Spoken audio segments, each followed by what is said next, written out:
¿Qué tal amigos? ¿Cómo están? Bienvenidos a un nuevo programa que tenemos acá. Y bueno, no somos tan regulares como nos gustaría, pero estamos acá siempre conversando, dialogando. Bueno, ya como se ha hecho costumbre, acá su servidor, Wilmer Mejía Carrión y Marco Iacona, yo antropólogo, él es sociólogo y politólogo.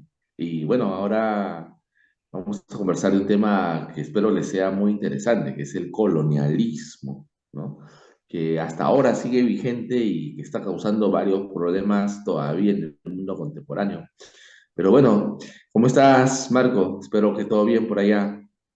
Buenos días a todos. Sí, sí, estoy bien, padeciendo un poco el calor, porque aquí estamos en verano, pero estamos aquí intentando aclarar algunos asuntos del colonialismo y cómo lo perciben, por ejemplo, los sicilianos que han vivido el colonialismo en épocas pasadas y los peruanos que también han vivido un periodo colonial bastante largo, ¿no? Ujú. Entonces, estamos aquí para aclarar los efectos, las causas que han dejado, que ha dejado el colonialismo, ¿no, Wilmer? Efectivamente.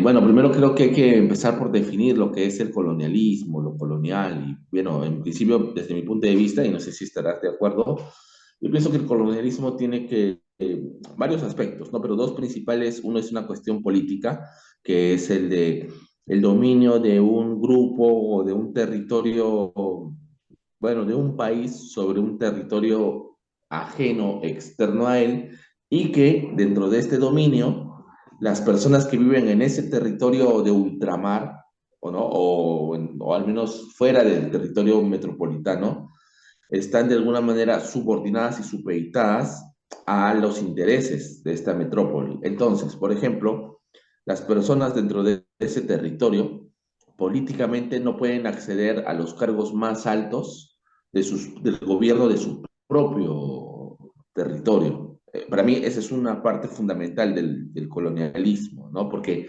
al final, como sucedió en el caso americano, en Nueva España y en el Perú, y no sé cómo será en Sicilia, por ejemplo, los más altos cargos, como el de virrey, eran ejercidos solamente por peninsulares o por europeos en general, porque hubo inclusive virreyes italianos. Pero eh, el otro aspecto es cultural, porque hay una imposición también de decir, a los que viven en ese territorio, sobre todo si son nativos, no cristianos o no occidentales, les vamos a enseñar, los vamos a evangelizar, les vamos a civilizar. Y como vamos a darles la civilización o los vamos a cristianizar, entonces como que les estamos haciendo un favor porque estamos enseñándoles la cultura superior. Entonces esa es una cuestión del colonialismo muy interesante. Creo que hay que mencionar también el punto económico, ¿no? El tema económico cuando se habla de colonialismo, porque sí, el prestigio era el tema más importante, sobre todo en el colonialismo del siglo XIX, ¿no? Pero desde el principio el colonialismo tiene también una raíz económica, porque los imperios europeos tendrían, tenían que encontrar el dinero para sustentar y financiar muchas guerras que tuvimos en Europa, en la Edad Media, por ejemplo, y también para enfrentarse, por ejemplo, con pueblos externos a Europa mismo, ¿no? Por ejemplo, los otomanes que han atacado a Europa, o sea, ya desde la Edad Media hasta el siglo XVIII, XIX, ¿no? Entonces, también el tema económico era muy importante porque nuevos territorios significaban nuevos recursos para la explotación y sobre todo para sustentar la monarquía, el imperio de aquellos tiempos. Por ejemplo, hemos visto como la corona española, y ahí hay un tema bastante pesado para los peruanos, porque dicen, desde Perú salió un montón de oro que España usó para gastar en sus guerras, en sus caprichos y esas cosas, ¿no? Y entonces el tema económico es muy importante y es lo principal, creo, más que el tema cultural, ¿no? Y creo también lo pondría al mismo nivel del tema político, ¿no?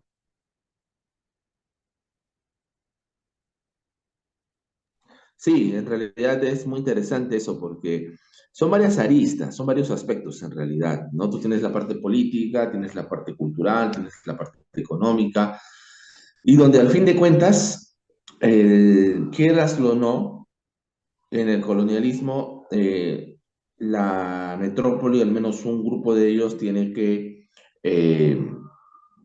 beneficiarse de la economía eh, de lo que le da este territorio colonial. Ahora, es complicado porque también acá en el Perú hay quienes defienden de que lo que hizo España en América no fue colonialismo.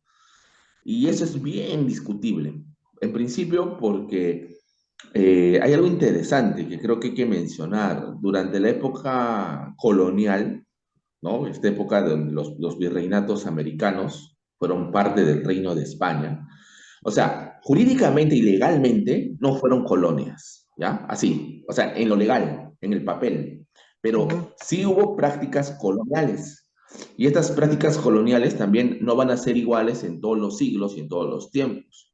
Una cosa es lo que van a hacer los Habsburgo desde el siglo XVI hasta el siglo XVIII, y otra cosa es lo que van a hacer los Borbones del siglo XVIII hasta las independencias a comienzos del siglo XIX. ujú. Entonces, hay una diferencia y eso hay que saber matizarlo y hay que saber decirlo, porque no puedes decir que así como los españoles hicieron las cosas en el siglo XVI, también lo hicieron en el siglo XVIII y en el siglo XIX. No, porque son distintas formas de ver a los americanos, ¿no? A los virreinatos americanos.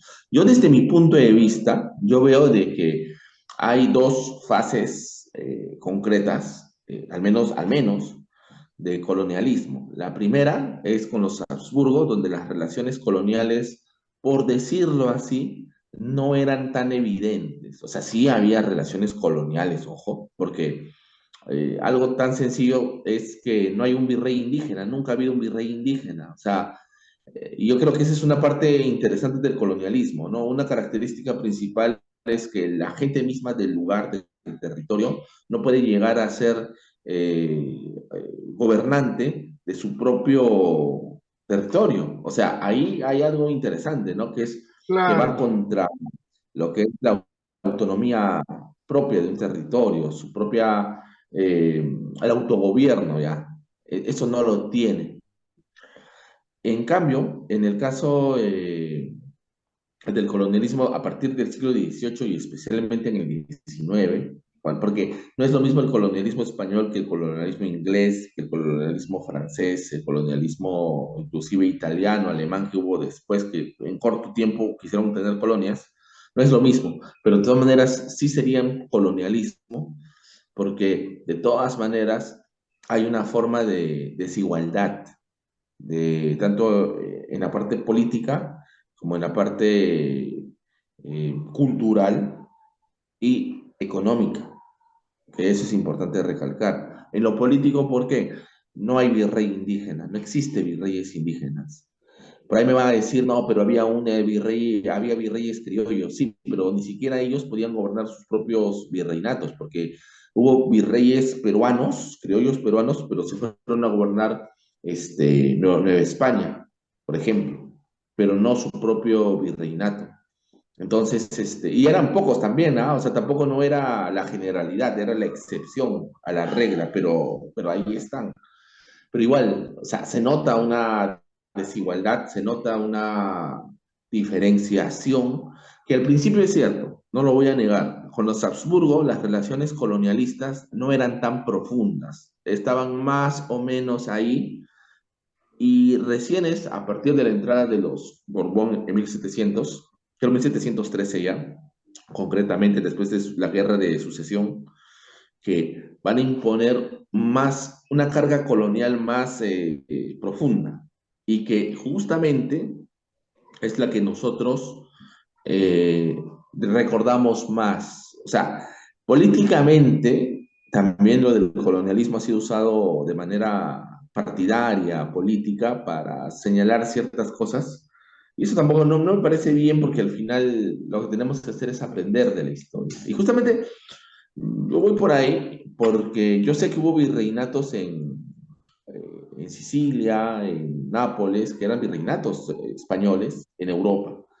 Y bueno, como yo lo he mencionado antes, sería interesante hacer la comparación y ver si había algún tipo de colonialismo entre el Reino de España y sus virreinatos italianos, ¿no? Así como lo hubo con los virreinatos americanos, que en mayor o menor medida se daba, por ejemplo, ¿no? Y eso lo digo directamente porque yo pienso que al menos sí había, o sí puede haber colonialismo entre europeos, ¿no? El colonialismo no es algo que se da necesariamente de europeos, asiáticos, africanos y otros continentes, sino también puede haber Claro, eh, colonialismo entre los mismos europeos. Y también va a haber una cuestión distintiva, ¿no? O sea, el tema es complejo, el tema es complicado. Para simplificarlo es un poquito difícil, porque yo veo que a veces lo simplifican. Colonialismo es de europeo a asiático, americano y africano, pero yo veo que eso es relativo. Por ejemplo, las claro. 13 colonias de Inglaterra, los colonos americanos de las 13 colonias eran blancos, si cabe el término, de origen europeo, pero eran colonos, porque no tenían, por ejemplo, derecho a tener representantes en el Parlamento inglés. O sea, y siendo europeo, de ascendencia europea, Claro, ¿no? O sea, eran las colonos. 13, las 13 colonias de aquellos tiempos, que ahora actualmente son algunos estados de Estados Unidos, no tenían prácticamente mucha voz, no tenían, no podían reclamar casi nada, o sea, porque al final Sí, mandaba desde Inglaterra y hasta desde Reino Unido, ¿no? sí, por ejemplo, eso es una diferencia con los virreinatos, ¿ah? O sea, en el virreinato, sobre todo en los Habsburgo, los virreinatos americanos, de Nueva España y de Perú, sí tenían instituciones que al menos a nivel local, sí permitía, imperfectamente también, imperfectamente, pero al menos sí permitían al menos cierta, eh, ¿cómo decirlo?, cierto espacio a las élites locales, porque al final las élites indígenas tuvieron poder, tuvieron riqueza, y tuvieron inclusive un lugar privilegiado dentro de la sociedad del virreinato. Eso, Pero, ujú, solo eso para creo terminar, ¿no? también, ¿cómo? Solo para terminarlo nomás al toque, Ya, pero la perdón. cuestión es que tenían solamente un poder local, o sea, no tenían, o sea, por mucho prestigio y poder que tuvieran, su poder era local. Ahora sí, disculpa, adelante. No, discúlpame tú. Este, también el tema de la distancia, ¿no? Entre las colonias y el territorio de la nación que colonizó los estados es muy importante, los territorios, por todo. Es muy importante porque obviamente en Perú la, la, la corona tenía que dar más autonomía a personas de confianza, porque obviamente tenían que hacerlas prácticamente hacer las cosas que decía el rey o la reina. Entonces, tenía que mandar según la voluntad del rey. Entonces, era mucho más complicado que un rey podría de repente desarrollar un plan distinto a lo que ocurrió, ¿no? Pero de repente en Estados Unidos la cosa era un poco distinta también, porque el territorio era así lejos, pero este, tenían otra forma de pensar y actuar, porque como dices tú, los tipos de colonialismo son distintos y cada nación, cada país creó una forma de colonialismo distinta, ¿no? Y como vemos, el colonialismo de Italia no es igual a lo de Inglaterra o de España. Y la única cosa que se puede encontrar en común es la necesidad de tener prestigio y nuevos recursos para explotar, pero las modalidades, los procesos que llevaron a los distintos tipos de colonialismo, obviamente cambian de país en país, ¿no? Así es, cambian y tienen características diferentes, pero creo que a pesar de eso hay algo en común, que justamente es que al final los mismos gobernados no tienen uno el autogobierno, o sea, es uno, y otro es que de todas maneras se nota una desigualdad. Por ejemplo, en el caso del virreinato del Perú, es un poco complejo porque, o sea, es cierto, ¿no? Al principio de 1492 Colón tenía una mirada esclavista. O sea, Colón vino acá y lo primero que se le ocurrió, porque él era comerciante de esclavos, trabajaba en los barcos portugueses, era hacer negocio con los indígenas. Eso está claro. Pero eso no quiere decir que esa mirada ha sido digamos, lo principal o lo único o que todos los españoles desde 1500, desde 1492 hasta 1824 hayan tenido esa misma mirada. Eso es un error. Porque a mí me ha tocado conversar con personas que a veces me dicen, no, pero mira Colón, cómo miraba la historia. Sí, pues, pero ese es Colón en una determinada época, que luego eso va a cambiar. Y como estábamos conversando antes de entrar a la charla, por ejemplo, la misma reina Isabel se va a encargar de decirle, pues, de ponerle el pare a Colón, como decimos acá, ¿no? Decirle, ¿sabes qué? Estos indígenas no los puedes esclavizar porque van a ser vasallos y los vamos a cristianizar. Entonces, no son esclavizables, ¿no? Salvo si son indios que no quieren someterse al cristianismo, ¿no? Ahí sí, pero y después también inclusive eso se quita también, ¿no? O sea, va a Claro, variar. Y luego a partir de diversas leyes, como las leyes de Burgos, entre otros, exacto. y sobre todo a partir de la prédica también del padre de Bartolomé de las Casas, hay de otros clérigos más, se va a cambiar las cosas y se va a ver a los indígenas como personas que en realidad no pueden ser esclavizadas y que más bien tienen que ser cristianizadas y llevadas pues a salvar sus almas, ¿no? Pero no a Ujú. esclavizar. Y el trato también a los indígenas va a variar, no es lo mismo el trato que van a dar los españoles al principio con los antillanos, ¿no? Que luego va a ser con indígenas de la Nueva España y del Perú, que además son contextos sociales Distintos. distintos. Es importante eh, hablar sobre este tema, pero hablar de este tema con una actitud neutral, porque como dices tú, la gente con algunos de estos temas a veces se enfada, se enoja o tiene una mirada un poco ideologizada y eso es un error, porque también sí, Colón eh, hice esas cosas y obviamente pasó lo que pasó. Para aquellos tiempos era normal, es feo, era algo horrible, obviamente, pero a lo que yo voy es que no tenemos que juzgar la historia pasada con los valores y los principios que tenemos ahora.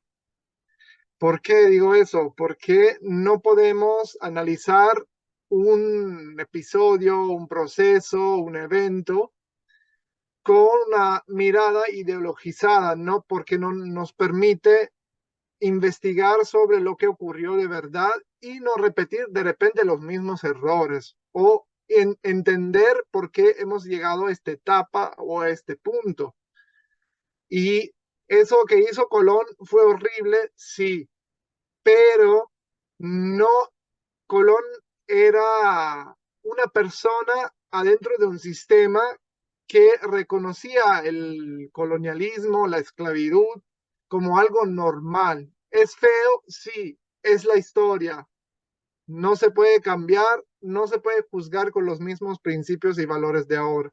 Sería ilógico y también creo peligroso porque desarrollaría una actitud que en inglés llaman cancel culture, o sea, borran la historia, la cultura pasada para borrar lo que hicieron estas personas. O sea, es un error increíble porque, porque por ejemplo, imagínate si España o, o cualquier imperio llegando a un país destroza todo. ¿Por qué? Porque no representaban los valores o los principios que ellos tenían. Prácticamente hoy día no tendríamos historia, ni monumentos, ni nada.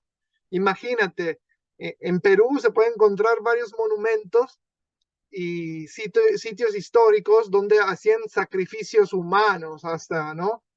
Entonces, imagínate si tendríamos que juzgar a estas personas, borrándose estos hechos, tumbando, qué sé, un templo o un lugar histórico. Sería ilógico porque eso es parte de nosotros. Nosotros hemos llegado a esta etapa de desarrollo social, cultural, político y en general gracias a lo que ha ocurrido en el pasado. Sin esos eventos no estuviéramos aquí hoy día o de repente nuestra historia hubiese sido muy distinta a lo que tenemos hoy. Por eso nunca analizar los hechos pasados con una mente ideologizada y también que se deja llevar por la política o lo que sea.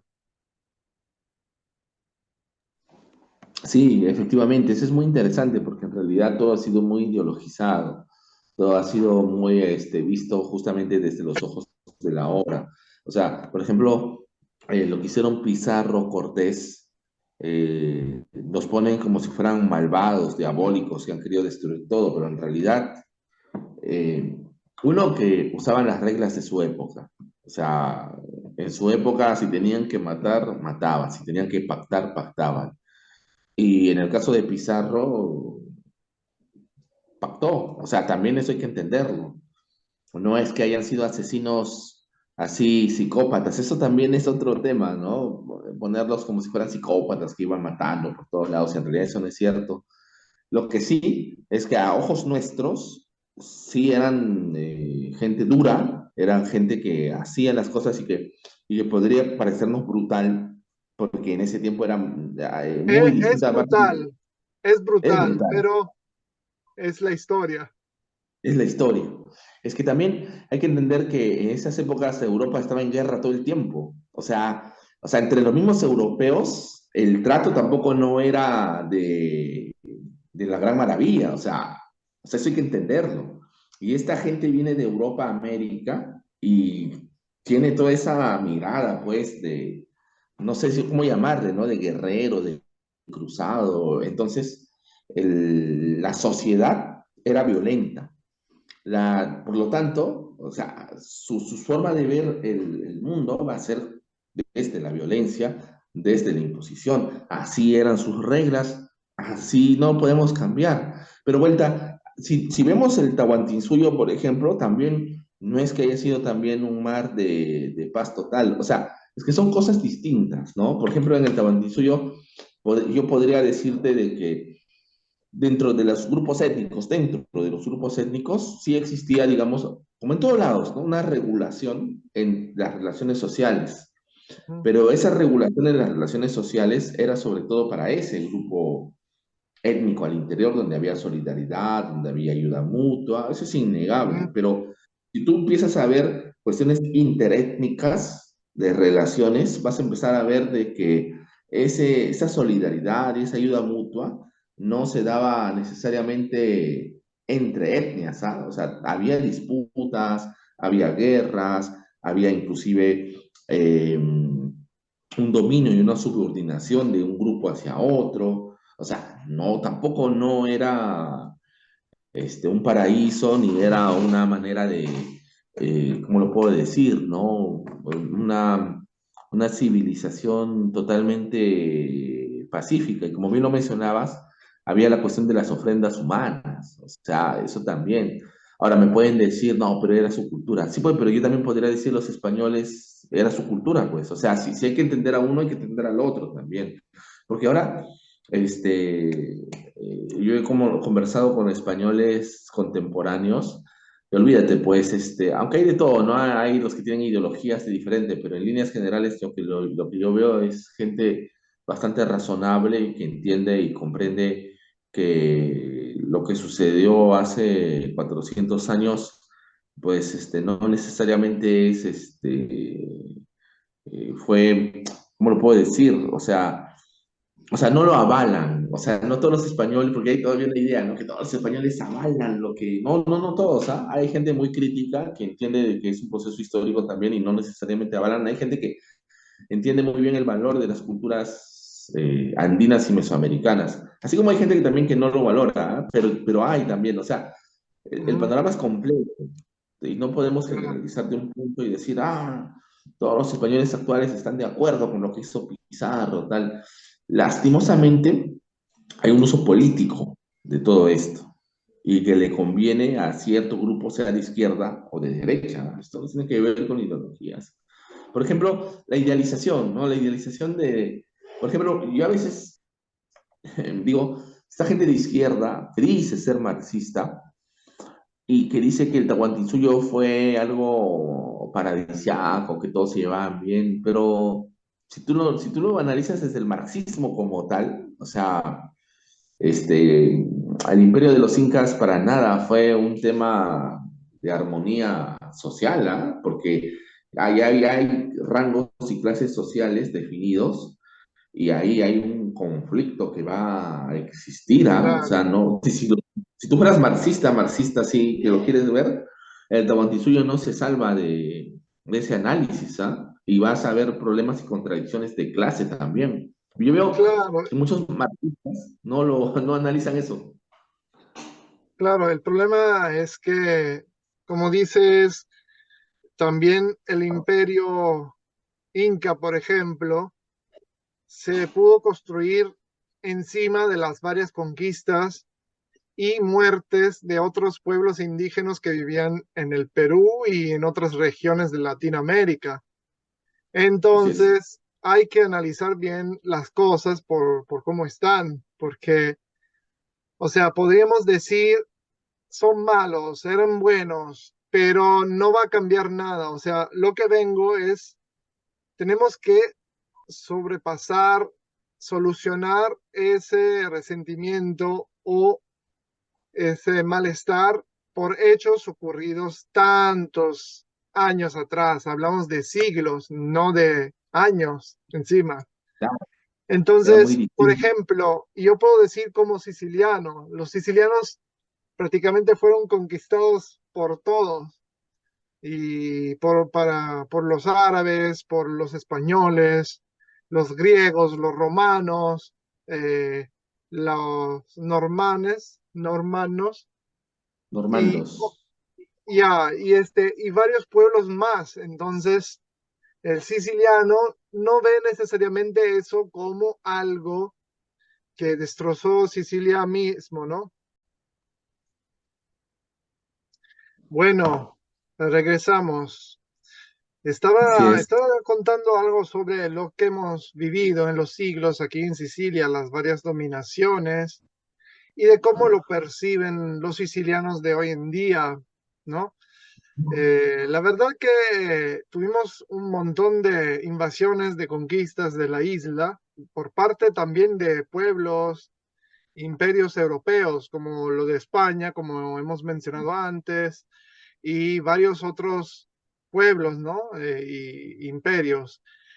De hecho, los sicilianos no se sienten muy resentidos con esos pueblos, con esos imperios, porque al final cada uno de ellos ha dejado una huella en la isla y también en el idioma que hablamos en la isla, que es el siciliano, y prácticamente ha cambiado también la percepción hacia la vida, por ejemplo, de los sicilianos, porque como hemos visto y como hemos hablado antes, el siciliano del sur es distinto el italiano del sur es distinto al italiano del norte, probablemente por las distintas conquistas que han dejado una huella en la cultura y en las costumbres de las personas. Entonces, los sicilianos de hoy en día no tienen resentimientos o odio hacia esos pueblos, hacia los árabes, los griegos, los españoles o lo que sea, ¿no? ¿Por qué? Porque nos han dejado algo cada vez y han permitido que el siciliano moderno se desarrolle, porque el siciliano moderno es muy distinto, ¿no?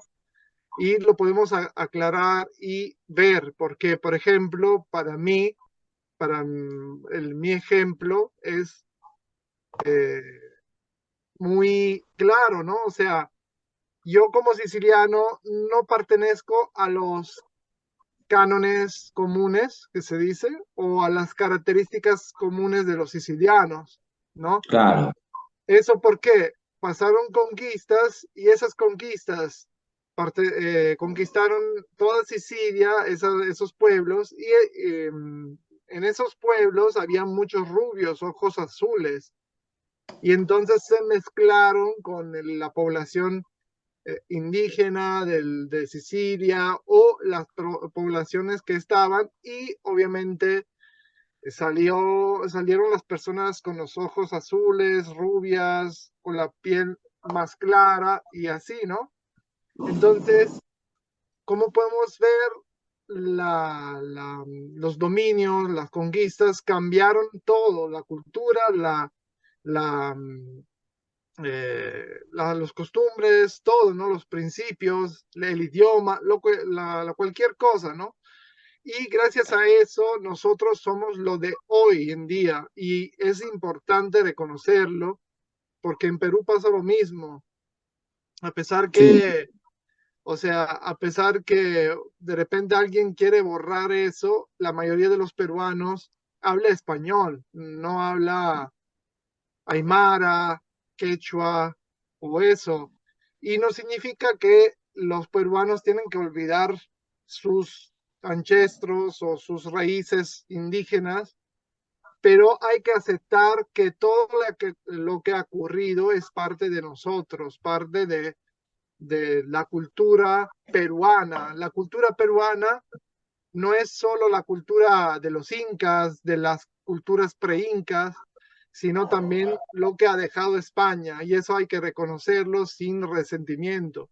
Nosotros los sicilianos, como te digo, no nos sentimos orgullosos de lo que han dejado los varios imperios o pueblos en los siglos, ¿no? Y te he enseñado algunos de los monumentos, como los templos griegos, habían varios eh, sitios históricos que fueron construidos por los romanos y entonces sentimos orgullo y sentimos que es parte de nuestro legado, de nuestra historia, de nuestra cultura. Y hay que aceptarlo, no hay otra cosa. no, yo estoy totalmente de acuerdo, solamente que yo haría solamente una observación, ¿no? Que es que una de las cosas por las cuales todavía nos duele la conquista, la invasión acá en América, es porque, no lo justifico, pero sí lo puedo entender, de que todavía nosotros, sobre todo la última etapa esta de los Borbón y su forma de hacer colonia, todavía de alguna manera se siente un poco esa herencia colonial. ¿En qué sentido? En la desigualdad social y en la desigualdad racial. Entonces, todavía se siente, o todavía hay rezagos de esa forma de dominación y de desigualdad, que sobre todo se da a partir del tardío periodo virreinal, ¿ah? Tampoco, no, como le hemos mencionado, no viene desde el principio, sino del tardío, y que en el siglo XIX se profundiza, pero lo interesante es que se profundiza ya una vez independientes. Eso también hay que reflexionarlo. O sea, más que echarle, desde mi punto de vista, más que echarle la culpa a los españoles, lo que deberíamos reflexionar es que sí, apoya, nos independizamos, entonces, ¿por qué continuamos con esa política desigualitaria, con esa política, inclusive, sí, ya podríamos llamarlo, colonialista y inclusive, ¿no? De borrar, de querer eliminar las lenguas indígenas, que eso fue algo que viene más del siglo XIX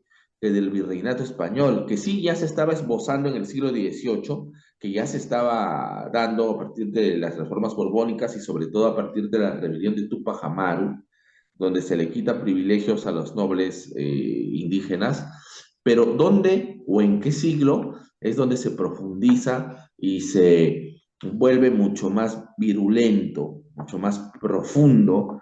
Es en el siglo XIX y es cuando ya somos repúblicas independientes.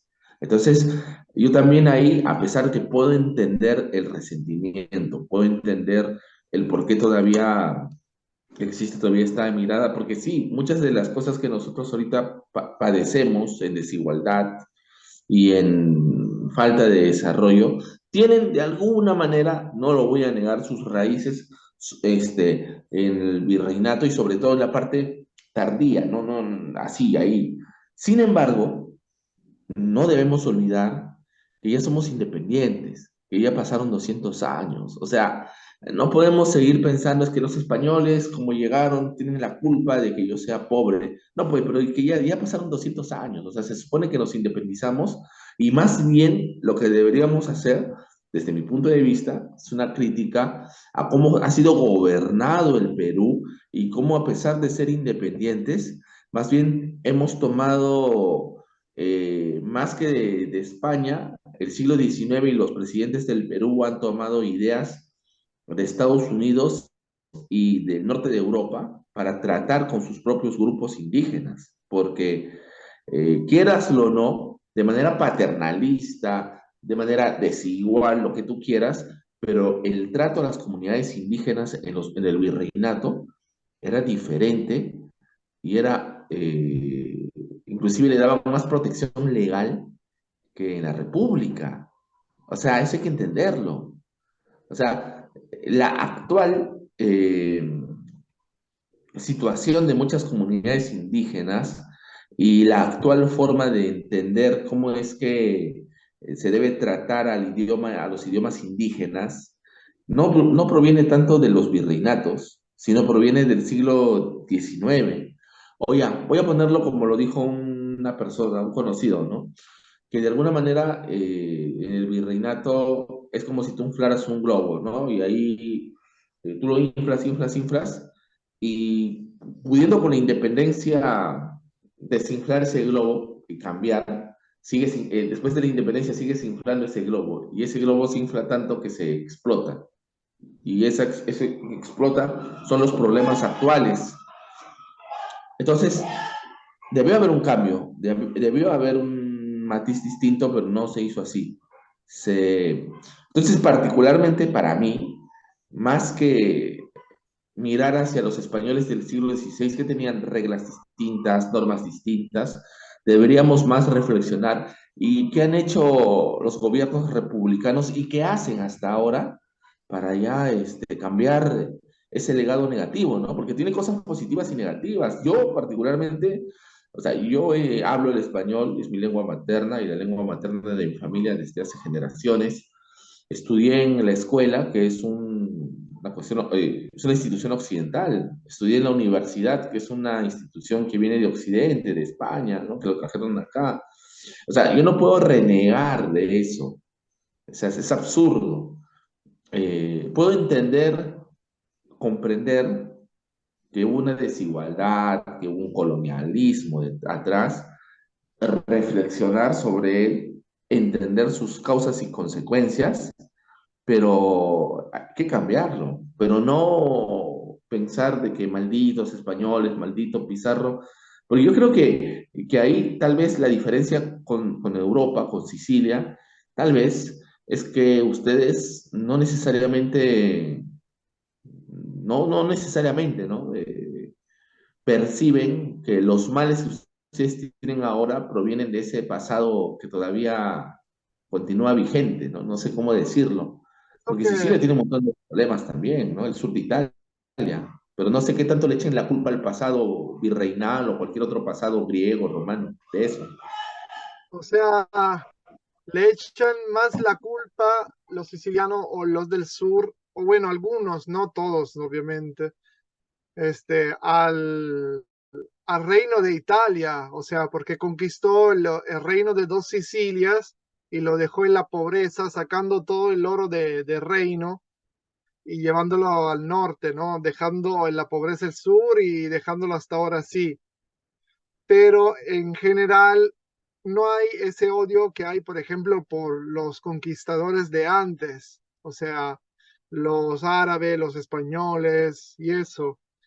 Y entonces cambia, ¿no? Cambia un poco y es distinto. No se escucha, no se escucha. O sea, es una mirada más hacia el pasado más presente, ¿no? Al pasado más Claro, reciente, se puede decir. el, claro, el problema creo que también en Latinoamérica se siente ahora otro tipo de colonialismo. Es un colonialismo del siglo XXI, podemos decir, Puede que es el decir. colonialismo económico. De repente también hay mucho resentimiento hacia los países que se consideran desarrollados, también por eso, ¿no? Porque te dicen, mira, el Perú está rico de recursos, tiene bellezas a todos lados, pero nosotros estamos en pobreza porque nos vienen a explotar. Y eso Ujú. en parte es verdad, porque Ajá.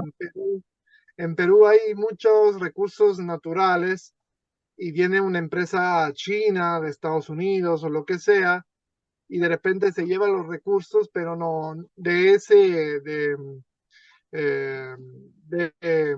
desarrollo, ¿no? Que se llama, lo llaman desarrollo, pero no es, no permite mejorar las condiciones de los pueblos alejados que viven la mina, por ejemplo, ¿no? O Ujú. de repente, por ejemplo, no, ese tipo de colonialismo económico no permite de desarrollar una sociedad compleja, o sea, me refiero a nivel económico, porque al final la gente se dedica todo a exportar la materia prima, ¿no? Ujú. Hacia otros países desarrollados. Y entonces la gente empieza a tener ese malestar, ¿no? Malestar hacia los pueblos o los países desarrollados y de repente asocia eso al colonialismo antiguo, no haciendo una distinción entre las varias etapas. Y ahí Sí. creo que hemos hablado de los efectos desequilibrados del desarrollo, por ejemplo, industrial en el Perú, y que todo el país se dedica a nivel eh, nacional a vender los recursos hacia los países desarrollados, ¿no? Entonces, de repente Claro. aprecia el remate. Entonces, la gente siente ese malestar, pero tampoco le puedes echar la culpa a hechos ocurridos 300 años atrás. Hay que analizar el fenómeno, el proceso que está ocurriendo ahora, de forma, como digo, siempre neutral. Y a veces lo que ha funcionado más en ese tipo de colonialismo es haber cambiado la mentalidad y las costumbres del Perú o de los Sí. peruanos, porque ya tú lo ves que tienen un peruano que nació en los años 70, 80, en comparación a un peruano que nació en el 2008, 2010, tienes costumbres totalmente distintas, totalmente. Entonces, el colonialismo económico funciona y también la gente lo percibe, ¿no? Lo percibe cada día. Después los políticos, para ganar votos, usan ese como enemigo, ¿no? Para ganar, tener su cargo, ¿no? Y no hacer nada, creando qué cosa, aún más malestar. ¿Cuándo se podría cambiar la situación también, como se dice en Perú, poniéndose los pantalones? Sí, así es. Y echar la culpa simplemente, no sé, a un país o a una persona, lo que sea, para los males que está viviendo el Perú es un error, ¿no? Porque al final, como hemos visto, las decisiones tendrían que tomarlas los políticos a nivel central, local, regional. Porque, por ejemplo, abro esta paréntesis y después concluyo. Eh, eh, lo que vemos es que el desarrollo industrial es prácticamente solo localizado en tres áreas del Perú, que son Lima, Ajá. Arequipa y algunos centros del norte del Perú, Trujillo, Perú, Ujú. Piura y nada más. Nada más, así es. Entonces, eso no depende de un país extranjero, eso depende de los mismos peruanos.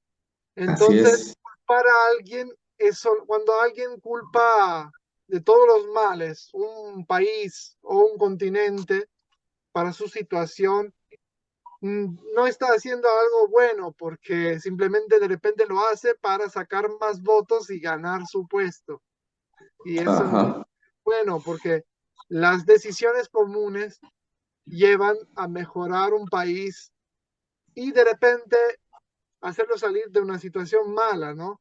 Porque, por ejemplo, en Latinoamérica hay países más desarrollados y países que son menos desarrollados, ¿no? Entonces, eso depende de las decisiones que toman los mismos pueblos de allá, ¿no? Entonces, hay que tener un, hay que tener una actitud más neutral y no polarizada, ideológica, como digamos. Sí, sí, efectivamente. O sea, se puede entender, al menos yo lo veo así, hay una herencia colonial. Y es más, yo diría que en realidad hay una herencia de antiguo régimen, porque yo más que sinceramente, al menos por lo que estoy leyendo, veo que inclusive más que hablar de colonia, podríamos hablar de que hay una cuestión de sociedad de antiguo régimen. O sea, muchos de los políticos actuales, sobre todo de cierto grupo, vamos a ponerlo así, criollo, tiene una idea bien anticuada de lo que es política, ¿no? Inclusive se parece a cómo era el antiguo régimen, que eso había en Europa y en América, o sea, yo desde arriba, yo sé lo que te conviene a ti como pueblo, yo sé lo que voy a hacer, tú no te metas, no me, ni me fiscalices, tú sigue haciendo tus cosas, yo soy el político, yo sé lo que te conviene a ti. Esa mirada es hasta del siglo XVIII, porque el siglo XIX ya había cambiado un poco. El siglo XVIII, el antiguo régimen pensaba eso, o sea, tienen una mirada absolutista.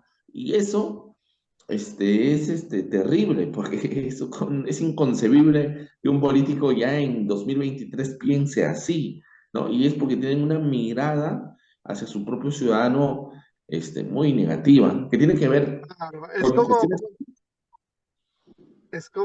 perdón si te interrumpo, es como dices tú, de los políticos del siglo XIX prácticamente, donde te decían, mira, yo soy no sé, el gobernador, el político de turno, y yo soy así y lo soy porque tú me votaste y entonces mando yo. Tú me Ajá, has dado la confianza y ahora yo sé lo que tengo que hacer para ti, ¿no? Entonces, esa actitud sí se ve bastante en el Perú con declaraciones por parte de políticos que si hubiese pasado en Europa, creo que se hubiese, hubiese resignado, ¿no? No, el partido le hubiese dicho de salirse rápido el partido para no hacer perder votos. Y Claro, en ajá. cambio ahí Claro, ustedes tienen una mirada distinta. es muy normal, o sea, decir, oye, ustedes, el pueblo, no entienden las cosas, pero nosotros que somos, no sé, congresistas, diputados, lo que sea, perdón, no diputados, gobernador regional o lo que sea, nosotros sabemos cómo hacer las cosas, entonces no se pueden quejar hasta porque ustedes no saben. Efectivamente. O sea, es un tema complejo. Yo sé que si de repente si alguien nos escucha va a decir, ah, estos están... ¿no? Me ha pasado, por ejemplo, a veces cuando yo hablo de estos temas, la gente está polarizada, ¿no? Te dice, ah, no, ustedes son prohispanos, prohispanistas, ¿no? Después te dicen, no, son marxistas, indigenistas. Es que en realidad es que es un tema tan complejo que tú no puedes agarrar un solo punto. O sea, yo me siento orgulloso de la herencia hispana que tengo, pero también me siento orgulloso de la herencia andina que tengo. Y mis rasgos físicos provienen de la gente de esta tierra, los indígenas de estas tierras. O sea, ahí nomás no me puedo desligar de eso. Y mucho de mi cultura, de la cultura familiar que tengo, también proviene de las tradiciones andinas de estas tierras. Pero esas tradiciones andinas al mismo tiempo están muy mezcladas con la tradición hispana. O sea, lo andino y lo hispano no están separados, sino que están así. Y yo no puedo decir que solamente soy andino o solamente soy hispano. Yo ya, inclusive, el hecho de decirme andino, que no es desligarme de lo hispano, porque lo andino mismo ya está ya muy implicado con lo hispano. Tú te vas a cualquier pueblo de la sierra del Perú y seguramente tú lo has visto. Ayacucho, por ejemplo, ¿cuáles son sus festividades principales?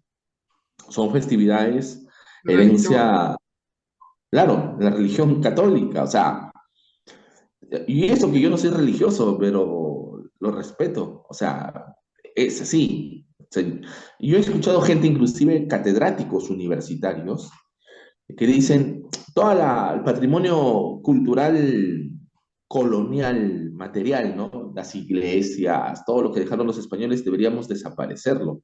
Y eso a mí me parece muy tonto, ¿no? O sea, Son desaparecer. horribles.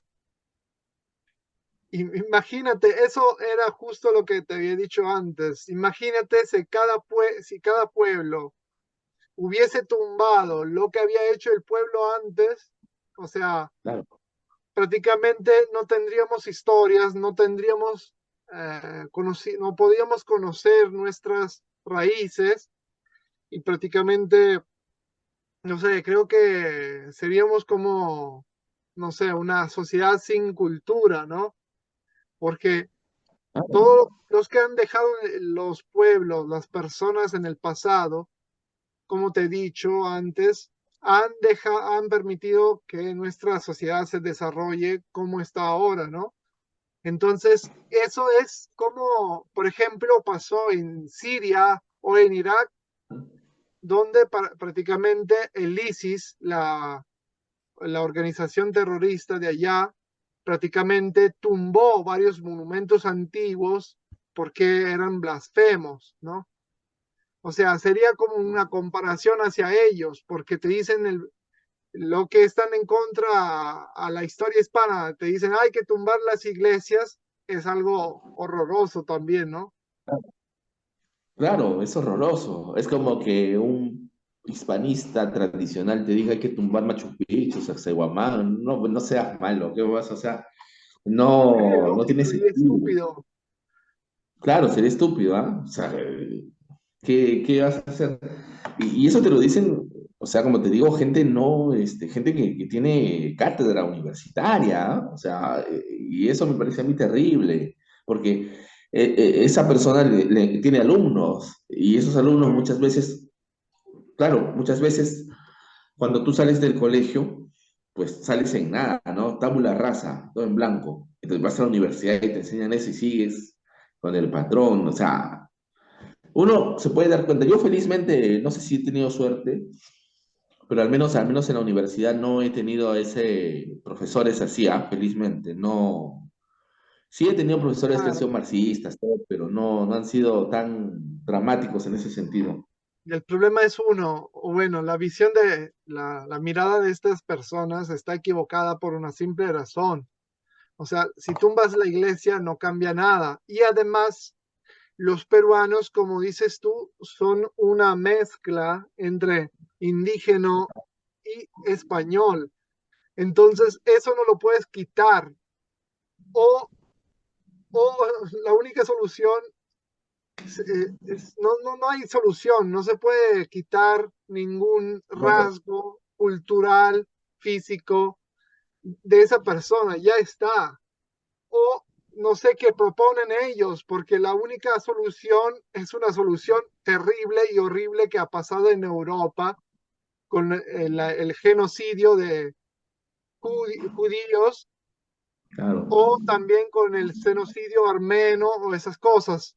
Si ellos critican la sociedad peruana de ahora, la única solución para arreglar sería eso, y es algo horroroso. ¿Cómo puedes pensar algo así? Porque, no sé, quieren convertirse en algo como la Alemania nazi, porque ahí de repente te sacan el test del ADN y te dicen, no, tú eres puro andino, entonces eres salvo. Ah, No tiene sentido, claro. soluciones inútiles y sin sentidos, porque el Perú de hoy es el Perú de las varias culturas, costumbres, principios y valores que han dejado esos pueblos en los siglos y más, ¿no? Entonces, No, y es no, más, hay un aporte italiano también ahí, no existe Perú sin los españoles, no existe Perú de hoy sin los españoles, los incas, los pueblos pre-incas. Igual no existe Sicilia moderna, o sea, de hoy, sin todos esos pueblos que han conquistado, cambiado las costumbres y la cultura en general de las poblaciones que vivían allí. Todo o todas las críticas que pueden hacer simplemente están hechas por tema de política y por tema de a veces ignorancia, ¿no? Yo me siento mejor de este pueblo porque yo nací aquí o por otras razones. claro. Pero, o sea, no se puede renegar nuestros antepasados o nuestra historia pasada. Simplemente podemos conocerla y aclarar los asuntos como ocurrieron en aquel tiempo, ¿no? Así es, así es. Y justamente lo interesante es que inclusive hoy podemos hablar de la influencia italiana también, porque italianos han llegado al Perú y también han puesto su semilla cultural aquí, y es muy Claro. interesante. En realidad es una mezcla de todo, en mayor o menor grado, pero eh, yo creo que el tema del colonialismo es amplio, inclusive, bueno, ya se nos está acabando el tiempo, pues, de repente podemos hacer otra segunda etapa hablando un poco del colonialismo ya del siglo XIX en África, ¿no? El colonialismo Y italiano, y un poco lo que está hablar pasando ahora también, en Kenia, en Níger, perdón, o en Mali, sí, creo. Discúlpeme, no estoy muy al pendiente de esta cuestión internacional, ¿no? Que Francia, el nuevo presidente de Níger, creo, ¿no? hubo un golpe de estado, entonces, ahí es otra, podemos charlar en una segunda ocasión sobre el colonialismo de los últimos años, que no es más directamente con los ejércitos o las personas que pelean en el lugar, pero como digo, es económico, financiero, y cómo África Sí, todavía está viviendo esta etapa, porque están cambiando varias cosas y Francia está perdiendo ese poder a nivel económico y entonces su colonialismo económico está en riesgo, ¿no? así También es. podemos hablar de eso, ¿no? Sí, y yo ya para terminar, que se nos acaba el tiempo, decir de que Hay algo interesante del colonialismo, no sé si en el siglo XX con el neocolonialismo será igual, pero por ejemplo en el siglo XVI, cuando España tiene los virreinatos, la mayor parte de la plata y el oro americanos se van para financiar guerras y, por ejemplo, el pueblo español, el campesino español, el hombre de a pie, no recibió prácticamente ni una Nada. moneda de nada. O sea, eso también hay que entenderlo, porque, o sea, al final ese colonialismo, ¿a quién le beneficia? Ese es interesante, por ejemplo, porque al pueblo español así en sí no le benefició en nada. Inclusive, yo conversando con un amigo historiador español, durante el siglo XVI me dijo los campesinos veían que su siglo de oro, por decirlo así, o su edad de oro estaba con los reyes católicos. O sea, no en ese presente que supuestamente habían descubierto América y que venía todo el oro y plata. Al final, ¿quién se beneficiaba? La nobleza, las élites que financiaban guerras y que también eran mecenas, ¿no? Mucho del arte español del siglo de oro barroco y renacentista se da justamente por el oro, bueno, y la plata y el oro americanos de Nueva España y del Perú que fluyen a España, ¿no? Y que hacen que haya una nobleza fortalecida. O sea, son varias cosas, ¿no? Al final el colonialismo y el neocolonialismo, ¿a quién realmente le beneficia? Y hay otra Y ya cosa vemos, también, hay otra cosa. Tú dijiste de todo el oro que se ha llevado, ¿no? Se llevaron desde Perú hasta España. Pero de lo que, bueno, he sabido, o bueno, de lo que he leído, no sé si será verdad, de repente tú sabes, dicen que una mina de oro actual de Perú en un año, recolecta más oro de todo el oro que sacaron el imperio, que sacó el imperio español desde Perú. Entonces, Perú tiene una riqueza infinita a pesar que España le sacó el oro, ¿no? bueno, más que todo la plata en el caso peruano, ¿ah? Más plata que oro. Ah, Y yo ya. creo que puede ser verdad, no lo sé con certeza, pero sí sé que sigue teniendo cantidades.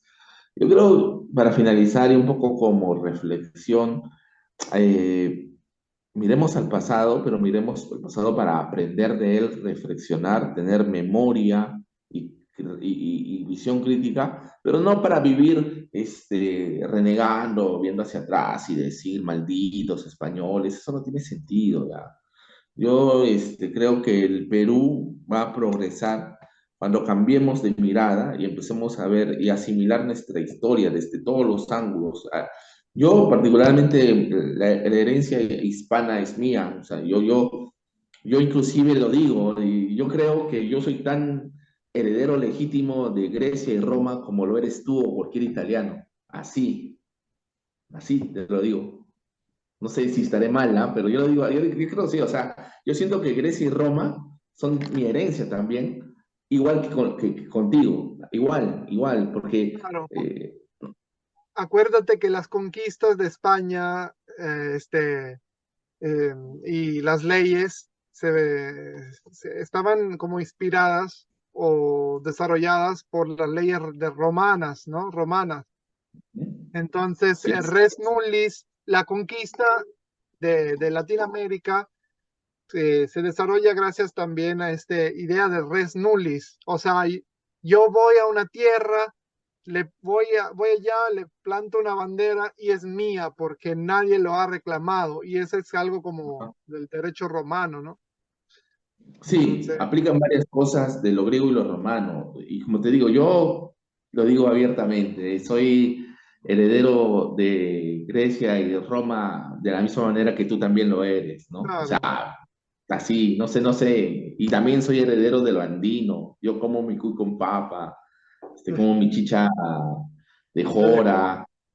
claro, toda mi familia es de origen campesino de la Sierra Norte. Entonces, no, soy heredero de ambas, ¿no? Hablo castellano, Claro, he ido a la universidad, no, ¿por qué voy a renegar de eso? Al contrario. Bueno, claro. eh, El tiempo se ya creo acaba. que ya se acaba. Muchas gracias, estimados amigos. Espero que sigamos Así que Gracias. hasta la próxima.